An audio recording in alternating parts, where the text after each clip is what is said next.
I'm 20 years old, but when this happened, I was 13 years old. It's not that long, but it's just weird. At least to me it is. All of my friends gathered at my house at around 5:30 p.m. This was on Halloween, of course. We hung out for a while playing video games and calling girls until the sun went down. Eventually we all went out to trick or treat, but we all had on masks, no costumes. We thought we were too old to wear costumes. We lived in Long Island, so there were plenty of people outside everywhere. So an hour goes by, and we stopped by an apartment building at the end of a cul-de-sac that had people handing out candy in front of it. There was this one guy that seemed normal, and once we got to him, we said trick or treat. He seemed very nice, sorta. I say that because he was very charismatic when he was talking to us, but then all of a sudden, he went from laughing and grinning to just a blank face. He stopped talking to us, put the bucket of candy down, and he just went inside his building. We thought he had to poop all of a sudden and continued getting candy.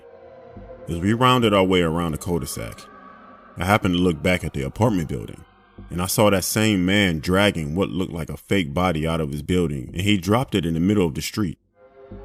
But the prop body didn't have a head on it. He went back inside, came back out, and the head was in his hand. I got my friend's attention and everyone turned around. The guy walked to the street, stopped at the curb, dropped the head and kicked it in the street. And he just walked away down the street like it was nothing.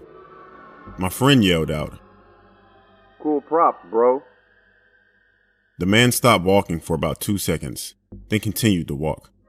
It was weird because he never looked back. He just stared at the ground. People were walking past the prop.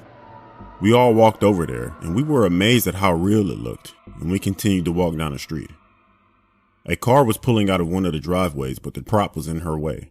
The driver got out and attempted to move the prop that was in her way. Then some kids around our age went to go help her because she was struggling. One of the boys went to pick up the body prop and immediately dropped it. At the same time, one of the other boys went to pick up the prop head and yelled out, "What the fuck is that?" as he simultaneously threw the head. Everyone started screaming and running.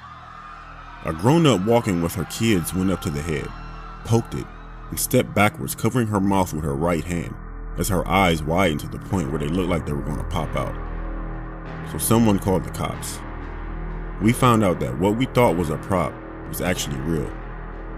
The name of the woman was Patricia Ward, and the man we saw was her son who lived with her. His name was Derek Ward. He was found not too long after that. He was dead. He jumped in front of a moving train. Looking back on it, I'm guessing what we witnessed prior to what he did to his mother was the moment that he snapped. He literally stopped talking in mid-sentence and completely switched. He went inside and killed his mom. What if he would have used that rage on us? Honestly, I always think about that. And it scares me to this day that you can walk past anybody, never know what they're going through, and they can just snap on you. Scary, isn't it?